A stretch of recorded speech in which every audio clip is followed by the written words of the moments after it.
1부에 글로리아 찬양이 있고 2부에 가브리엘 찬양대가 있습니다. 그리고 3부에 오늘 시원 찬양대가 있는데, 오늘 그 찬양의 가사 가운데 내 삶에 은혜 주신 주, 두 손을 높이 들고 주를 찬양합니다. 참 귀한 것 감사하고 묵묵하게 이렇게 하나님 앞에 최선을 다하는 우리 찬양대 후에 주의 은혜가 늘 풍성하기를 소망합니다. 이제 다음 주가 되면 우리 교회가 세워진 지 56주년이 되는 정말 뜻깊은 창립 기념 주일을 갖게 됩니다.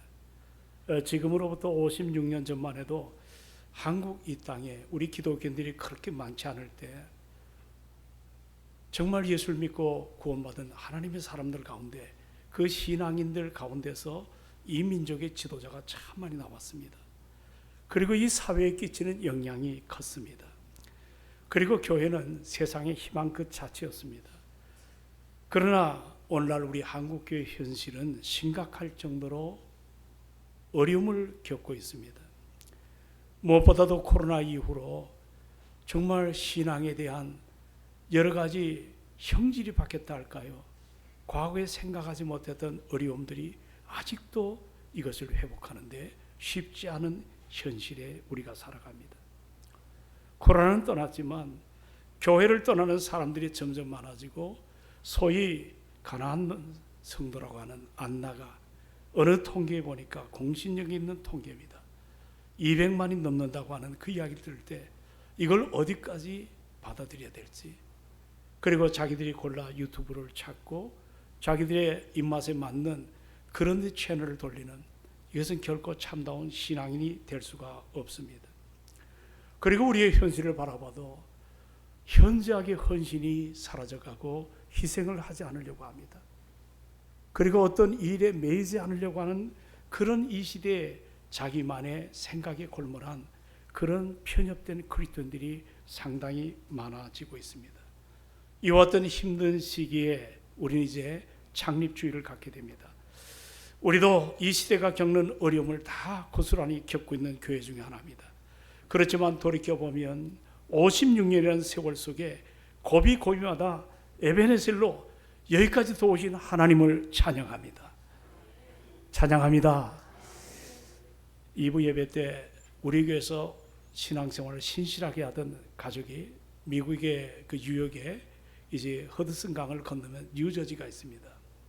거기서 신앙생활했던 분들이 한국에 와서 이제 여기에 잠시 머물면서 오늘 예배를 드린 모습을 볼 때, 우리 동성교회가 이 땅뿐만 아니라 세계 속에 참 많은 그런 성도들이 씨 뿌림을 통해서 그 안에 생명이 있기 때문에 어딜 가든지 복음을 위해서 사는 모습을 보게 됨을 얼마나 감사한지 모릅니다.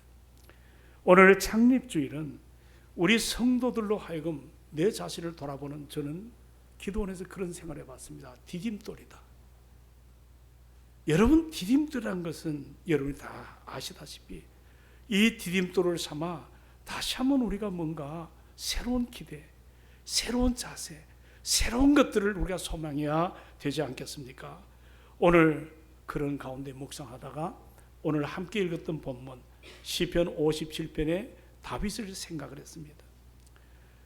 다윗도 만만치 않은 인생을 살았습니다. 참 젊을 때 많은 고생을 했죠. 그가 도망다니며 사울의 핍박을 피해 도망다니며 숨었던 엔게디라는 동굴입니다. 지금도 이스라엘에 가보면 석회암 동굴이 상당히 많습니다. 그 가운데 우리가 많이 읽었던 여러분들 그 아둘람 굴, 피난처란 말이죠. 이 엔게디는 염소의 샘트라고 하는 이 엔게디 굴, 그런 유수한 굴들이 상당히 많습니다.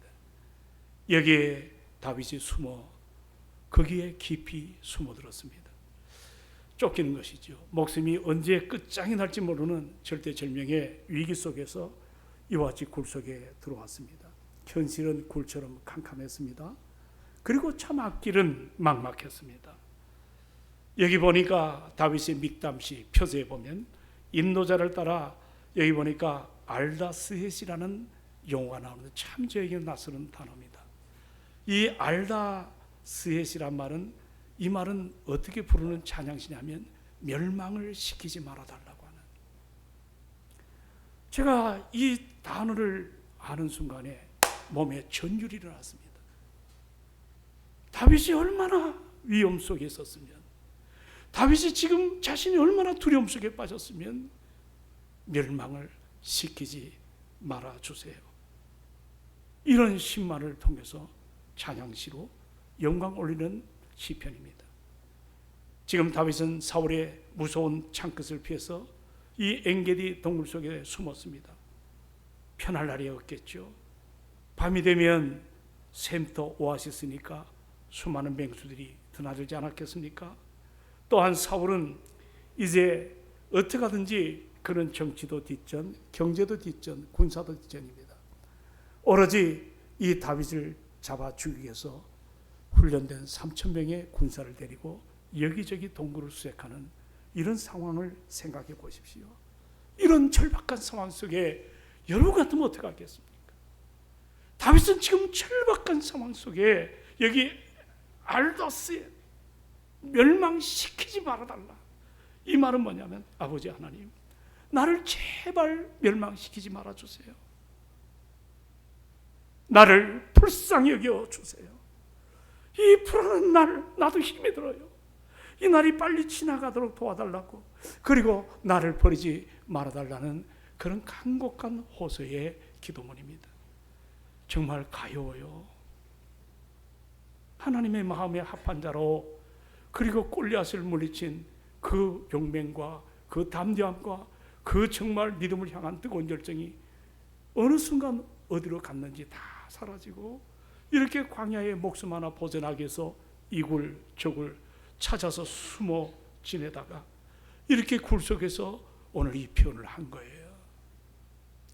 그리고 다윗과 함께 도망 나온 사람들이 있습니다. 사무엘상 22장 보면은 400명이라 했습니다. 그러나 후에 이 장면에 들어가 보면, 사무엘상을 잘 보면 600명으로 늘어납니다. 근데 사무엘상 22장 2절과 3절에 보면 그 사람들이 누군지 아세요? 환난 당한 사람들, 빚을 진 사람들, 마음이 원통한 사람들, 이렇게 표현하고 있습니다. 여러분, 환난 당한 사람, 빚을 진 사람, 그리고 원통한 사람은 한마디로 그 시대의 부조리 속에서 마음에 상처가 일어난 그런 사람들이에요. 우리도 아시겠지만, 뭔가 내 안에 상처가 일어나면, 겉으로 모르지만 뭔가 상처라면 툭 하고 건드리면 그때는 감정이 그대로 터집니다. 물불을 가리지 않습니다. 상처받은 사람들은 어떤 일이나 사건이 자신의 상처를 건들게 되면, 우리말로 말하면 초인적인 힘을 발휘해서 성질을 부리는 그런 사람이 600명이 따라옵니다. 그들은 훈련된 사람이 아니에요. 지금 군사 3,000명은 조직된 훈련을 받은 사울의 군사. 이들은 지금 아무 힘이 없는 거예요. 엔게디라는 동굴, 여기 나오지 않았지만 신학자들은 이 굴을 엔게디라고 이렇게 표현합니다.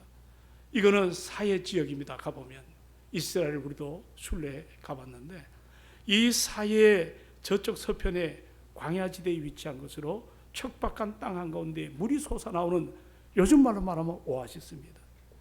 그러니까 여러분들, 동물들이 물을 마시러도 오고 그런 현장인데, 여기에 가장 깊고 깊은 굴에 스며들어서 몸을 숨기고 있습니다.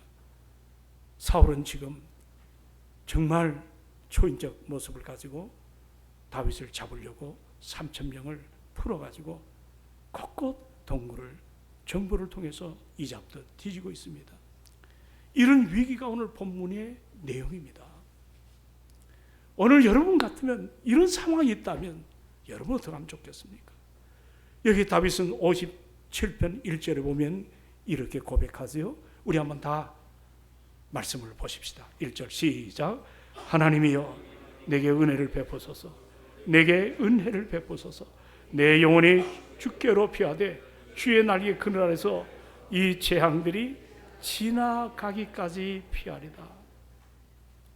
여러분, 이 단문입니다. 어떻게 느껴지세요? 읽었잖아요. 무엇이 여러분에게 와닿습니까? 한마디로 이 한 구절 속에 절박함이 느껴지지 않나요? 그것도 지금 2번 반복해서 구하는 것이 있어요. 그게 바로 뭐냐면 은혜를 베푸소서. 은혜를 베푸소서. 그만큼 절박했기 때문입니다. 여러분, 우리는 기도할 때 너무 형식적인 기도가 많습니다. 사람을 인식하고 기도합니다. 하나님 앞에 내 시선을 두지 않고 정말 관계된 사람들 앞에 너무 많은 형식적인 기도를 하나님이 안 받으십니다. 우리 하나님은 상한 심령을 받는데 우리의 기도문을 보면 전부 하나님을 인식하는 것보다 사람을 생각합니다. 이거는 형식적인 기도가 아닙니다. 마음속에, 내면 속에 생수가 터지듯 상한 마음들이 그대로 열려져서 기도하는 장면입니다. 제가 1장을 이렇게 해석해 봤습니다. 하나님, 저는 아무것도 할 수가 없습니다. 오직 주님의 은혜밖에는 기대할 것이 없습니다. 이런 고백이더라고. 저에게는 지금부터 10수년 전에 산 아주 낡은 미니 아이패드가 하나 있습니다. 이 책장에 꽂아두었다가 다시 사용할 이유가 생겨서 이것을 충전하고 화면을 켜긴 켰는데 거기 보니까 여러분 아시잖아요. 뭘 넣으라 그러죠? 비밀번호. 그렇죠? 비밀번호를 넣으라 그래서 제가 익숙한 번호가 오래됐지만 그게 그 번호인 줄 알고 넣었더니 잘못된 번호라고 15분 후에 다시 시도하라고 합니다. 15분 후에 다른 번호를 넣었더니 이것도 잘못된 번호다. 또 15분 후에 다시 시작하라고 합니다. 15분에 한 번씩 시간 날 때마다 비밀번호를 넣은 지 일주일이 넘었는데도 아이패드를 열지를 못했습니다. 답답해가지고 여 가까운 매장에 찾아갔습니다. 그 매장 직원도 당혹하게 여깁니다. 여러분, 다른 거는 금방 비밀번호를 찾는데 이 아이패드는 참 톡톡합니다. 이거 찾아내기가 경험한 분들 쉬워요, 안 쉬워요? 참 어렵습니다. 나중에 찾아가지고 쓰긴 쓰는데 그 아이패드 안에 아무리 많은 자료가 있다 할지라도 비밀번호를 모르면 접근을 할 수가 없습니다. 비밀번호를 잊어서는 결코 안 됩니다. 사랑하는 여러분, 우리가 신앙인으로서 살아갈 때 하늘의 문을 여는 비밀번호를 알아야 될 줄로 믿습니다. 예, 얼마나 좋겠습니까? 그래서 제가 성경을 읽다가 찾아낸 오늘 비밀번호, 오늘 아주 중요한 시간입니다. 기대하십시오. 여러분에게 하늘문을 여는 패스워드, 비밀번호를 공개하겠습니다. 필기도구를 다 지참하시고 받아 적으십시오. 한번 따라합시다. G R A C E 그레이스. 비밀번호가 뭐예요? 그레이스입니다. 은혜가 하늘문을 여는 비밀번호입니다. 하늘로부터 여러분에게 오는 모든 좋은 것을 다 은혜 때문에 주어지는 것을 믿으시기 바랍니다. 은혜라는 비밀번호를 여러분 눌러지게 되면 하늘문이 열려집니다. 여러분에게 하늘에 있는 그 신령한 은혜를 아낌없이 우리에게 부어주심을 믿으시기 바랍니다. 바울도 고린도 전서 2장 12절에 그런 표현했습니다. 우리는 거듭난 사람들은 세상의 영을 받지 않았다. 자, 우리가 세상의 영을 받았다, 안 받았다? 우린 세상의 영과 다른 구원을 받은 하나님의 자녀입니다. 그래서 계속 이 바울은 고백합니다. 하나님께로부터 온 영을 받았으니 이제 우리로 하여금 하나님께서 우리에게 은혜로 주신 것들을 알게 하려 하심이라. 우리가 신앙생활에 알아갑니다. 주님을 알아가야 됩니다. 근데 거기다 키워드가 은혜를 예. 그것을 통하여 그 비밀을 알아간다고 바울도 얘기했습니다. 오늘 이 본문에 보는 다윗은 여러분들 그냥 하나님 help me, 나를 도와달라고 표현하지 않습니다. 뭐라고 외칩니까? 은혜를 베푸소서, 은혜를 베푸소서. 2번씩이나 반복합니다. 이건 이렇게 생각하면 됩니다. 진짜로 간절한 몸부림이에요. 하나님, 저는 이 방법밖에 없어요. 숨을 곳도 없고 도망칠 힘도 없고, 그러니까 제발 하나님의 은혜밖에, 그 은혜 외에는 저를 살릴 방법이 없어요. 여러분, 우리가 인생을 살다 보면 이런 동굴 같은 막장을 만날 때가 있습니다. 막다른 길처럼 여러분 끝자락에 서 있는 분이 있을 것입니다. 도망칠 수도 없고 누구에게도 말을 못하는 괴로움 속에 갇혀 있을 때가 있습니다. 바로 그때가 오늘 다윗처럼 은혜를 구해야 될 줄로 믿습니다. 사람의 말이 아닙니다. 저는 심리학을 전공했습니다만 인간의 한계가 있습니다. 어려울 때 하나님을 구하십시오. 은혜의 힘으로 나가시길 바랍니다. 하나님의 자비하심 앞에 내 인생을 믿음의 동아줄로 꼭 묶어 가시기를 바랍니다. 우리 인생 그렇지 않아요. 완벽할 수가 없습니다. 실수 참 많이 합니다. 그 중에 제가 살아가다 보니 내가 실수를 너무 많이 해요. 말의 실수, 행동의 실수, 가정의 실수, 참 실수할 때가 많습니다. 우리 무너질 때가 있잖아요. 그런데 여러분, 그 자리에서 우리가 끝난다면 우리는 소망이 없습니다. 사단의 정죄 때문에 정말 우리가 일어날 수가 없습니다. 그러나 다시 걸어갈 수 있도록 힘을 주시는데 그것이 바로 하나님의 은혜입니다. 하나님의 은혜. 은혜는 보세요, 나를 정죄하지 않더라고.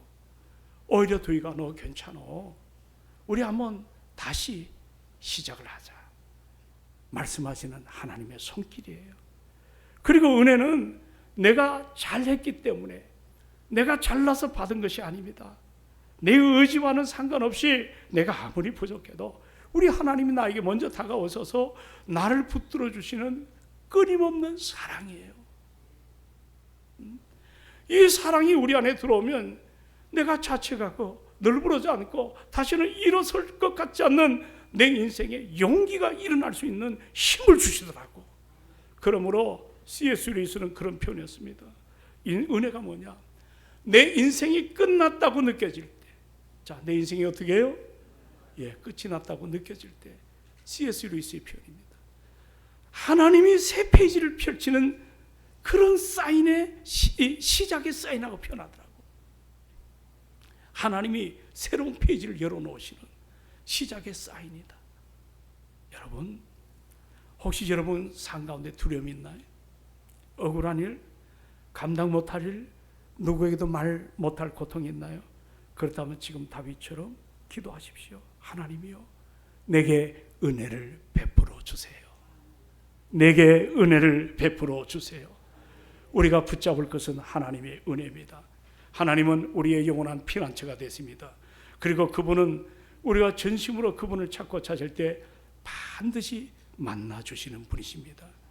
그것이 지금 다윗이 절망의 한복판에서 부르짖었던 그런 은혜의 힘이에요.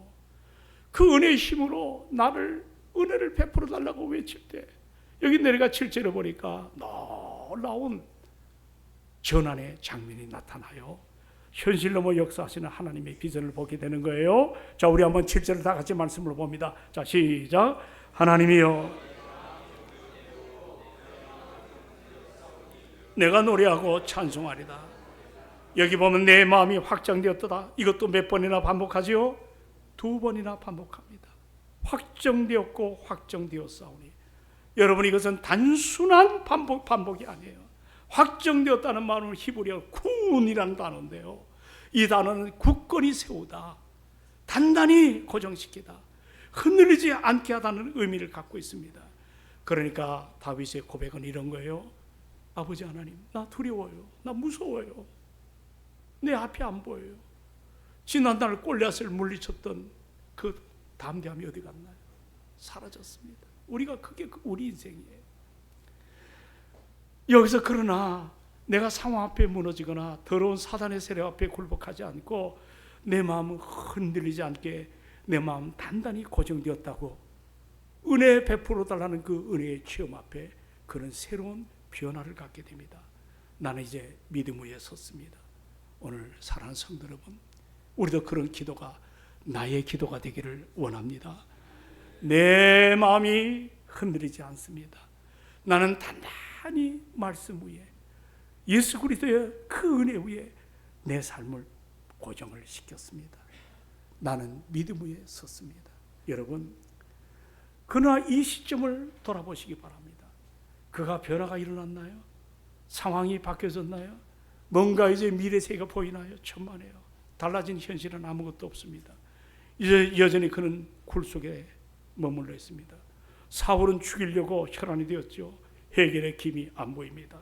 그런데 놀랍게도 뭐가 달라졌냐면 다윗의 마음이 바뀌었습니다. 참 중요하더라고요.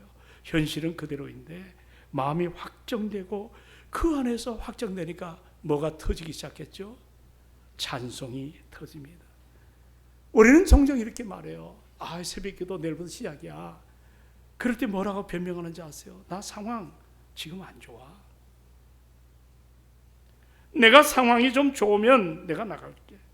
문제가 해결되면 나 나갈게. 나는 지금 새벽기도 나갈 만한 상황 형편이 안 된다. 그런데 다윗은 그런 우리보다 더 힘들고 절망스럽고 고통스러운 한복판에도 뭐라고 외칩니까? 상황의 문제가 아닙니다.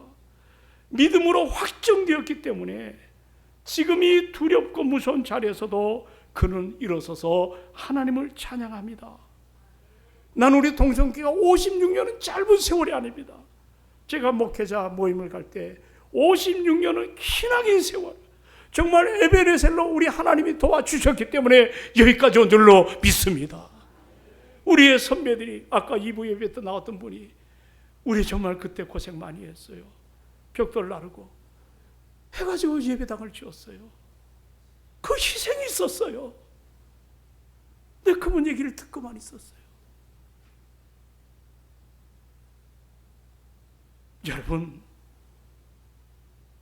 확정의 유무라는 것은 내 인생을 현실에 안주하게 하지 않습니다. 뭔가 새로운 비전을 보게 됩니다. 하나님의 세계를 볼 줄로 믿습니다. 그 영광의 세계를 볼 때 내 생각이 다르고 내 여러 가지 가졌던 것들이 다 십자가 앞에 내려놓고 내 힘으로 하는 것이 아니고 교회는 주님의 교회입니다. 주님이 하실 줄로 믿습니다. 그 확신을 가져야죠. 여러분, 그것이 비전이라는데요. 잠언 29장 18절에 보게 되면 묵시가 없으면 백성이 방자히 행하거니와. 자, 뭐가 없으면 백성이 어떻게 행해요? 방자히 행하거니와. 이 묵시란 말이 외국에 성경책이 많습니다. 번역본들이. 거기 보면 비전이라고도 나와 있고, 비전, 또 드림이라고도 나와 있는데 전제가 됩니다. 하나님의 비전 또는 하나님의 드림, 이렇게 나와 있습니다.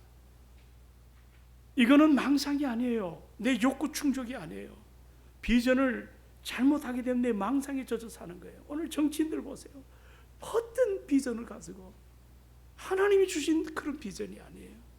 자기 욕망을 채기 위해서 몸부림치는 오늘 현대판의 지도자들이 얼마나 많습니까?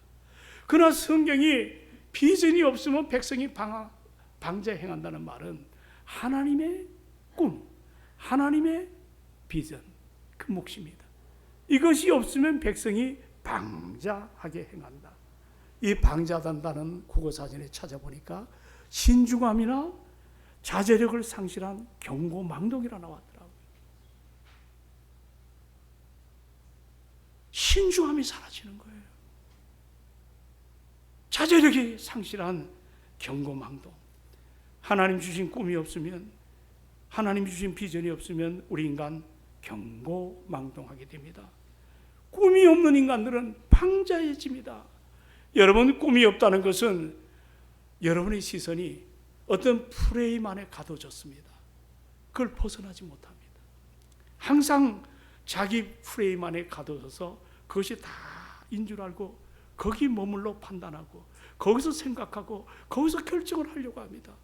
그렇기 때문에 눈에 보이는 대로 감정의 욕구대로 살아가는 사람, 이런 사람들은 방자히 행할 수밖에 없습니다.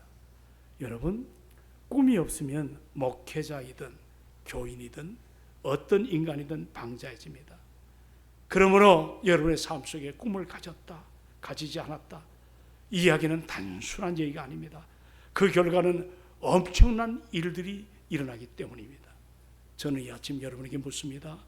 여러분, 저를 한 번만 보십시오. 어떤 꿈을 갖고 계십니까?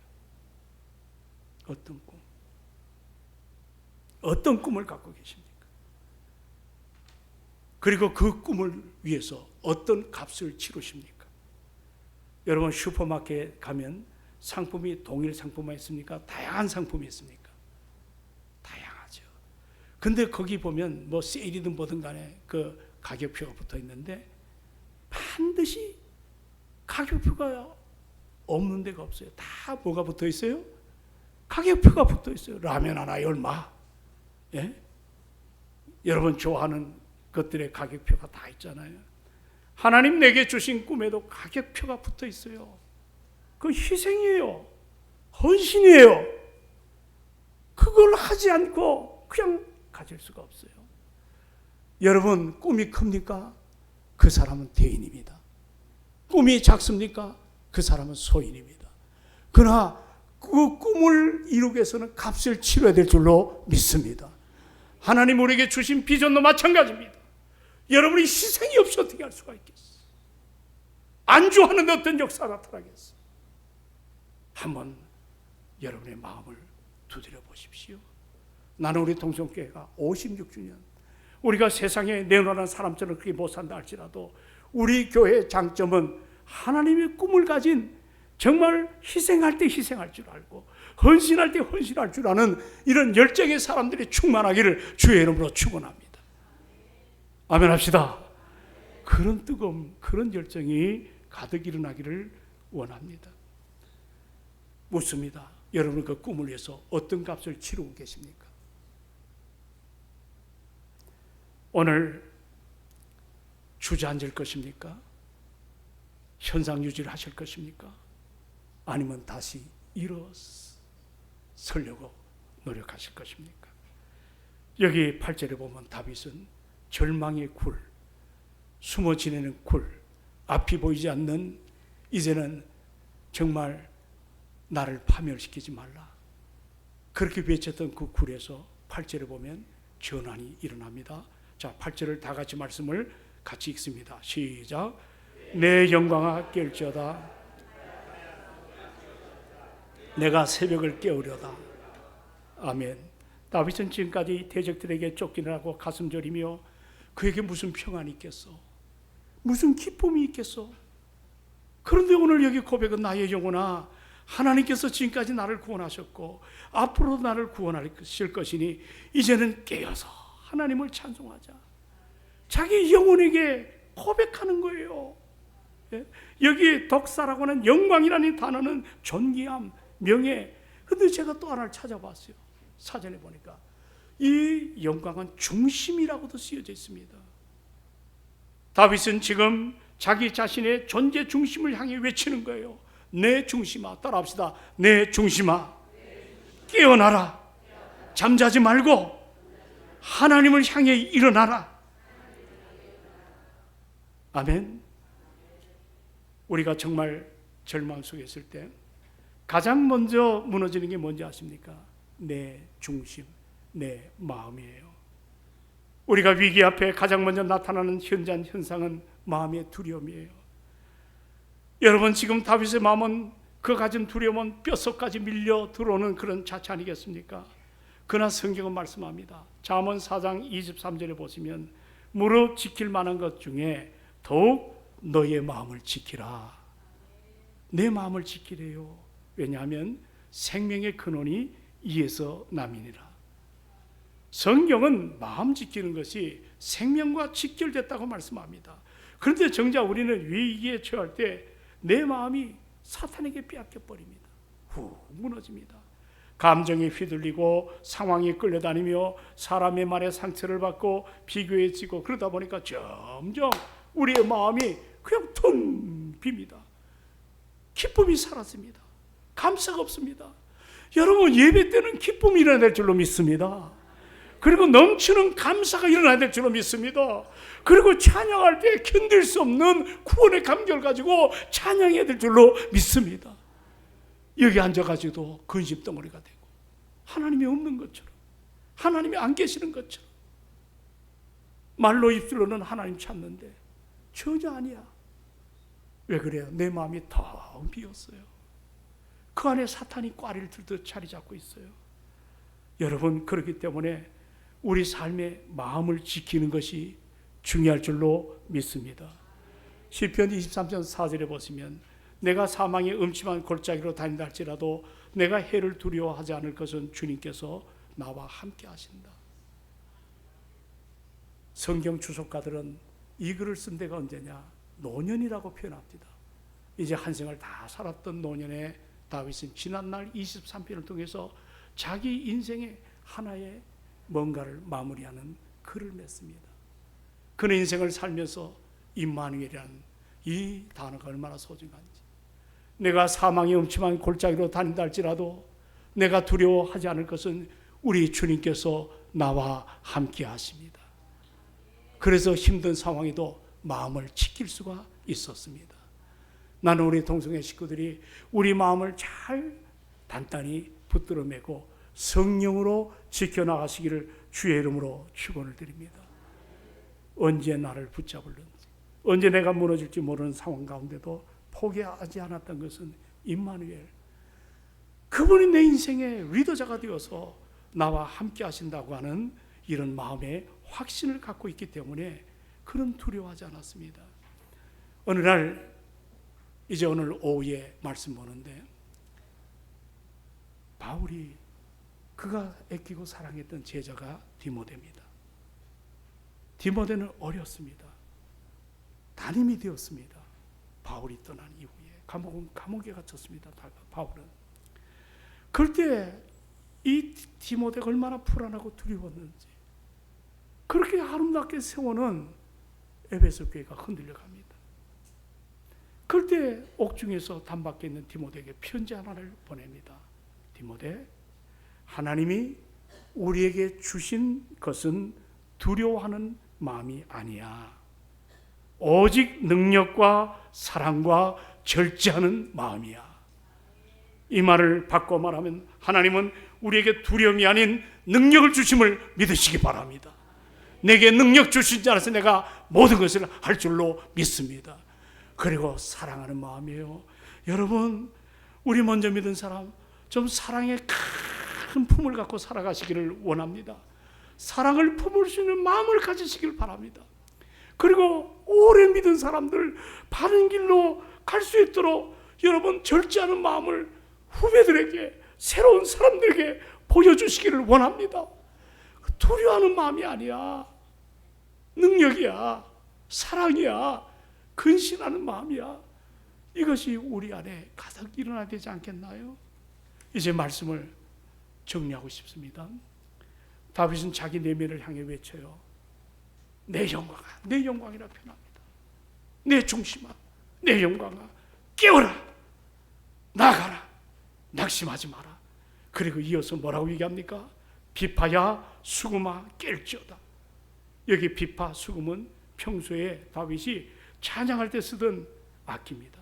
이 말은 무슨 뜻입니까? 나는 이 절망의 상황 가운데도 예배하겠다는 겁니다. 내가 오늘 예배 가운데 이름 모를 한 청년, 여기 왔으면 자기 일도 많을 텐데 본교회가 있는데 여기 나와서 예배자로 낯선 이곳에서 인터넷 뒤져가면서 설교를 들어보고 이 교회를 찾아왔다는 겁니다. 제가 거기에 마음이 은혜로 새로워졌습니다. 저렇게 이 시대의 젊은 청년들도 영혼이 갈급함처럼 그렇게 인터넷 뒤져가며 설교를 들어가며 이곳으로 찾아오는 용기와 그 소망. 여러분, 다시 한번 우리는 생각해 봐야 됩니다.